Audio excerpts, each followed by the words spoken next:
NB ടോക്സിലേക്ക് സ്വാഗതം. ഇതാണ് Macina hummus എന്ന് നമ്മൾ പറയുന്നുണ്ടെങ്കിൽ ഇതിലാണ് നമ്മൾ കടല അരയ്ക്കുന്നത്.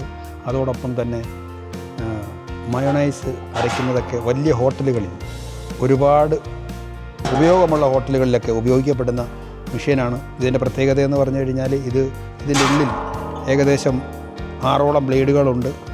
ഒറ്റ ടൈമിൽ നമുക്ക് വർക്ക് തീർക്കാൻ സാധിക്കും. ഇത് ഉപയോഗിക്കാൻ വേണ്ടി നമുക്ക് ലെഫ്റ്റ് റൈറ്റിലേക്ക് വേണമെന്നുണ്ടെങ്കിലും നമുക്ക് ചരിച്ചൊഴിച്ച് എടുക്കാൻ സാധിക്കും. അങ്ങനെ ഒരുപാട് ആളുകൾക്ക് ഉപകാരപ്രദമാകുന്ന വലിയ ഹോട്ടലുകൾക്ക് നിർബന്ധമായും ആവശ്യമുള്ള മെഷീനാണ്. അപ്പോൾ ഇവിടെ അറിയപ്പെടുന്നത് നമ്മൾ നാട്ടിൽ കടല അരയ്ക്കുക, അതല്ല എന്നുണ്ടെങ്കിൽ വെളുത്തുള്ളിയൊക്കെ അരയ്ക്കുക എന്നുള്ളതാണെങ്കിലും പൊതുവേ ഇവിടെ ഇത് ഉപയോഗിക്കുന്നത് കൂടുതലായി ഈ പറയുന്ന കടല അരയ്ക്കാൻ വേണ്ടി മാത്രമാണ്. മയോണൈസ് അരയ്ക്കാൻ വേണ്ടി വേറെ ചെറിയ മെഷീനാണ് എല്ലാവരും ഉപയോഗിക്കാറുള്ളത്. അപ്പോൾ ഗോ ഫ്യൂച്ചർ വിത്ത്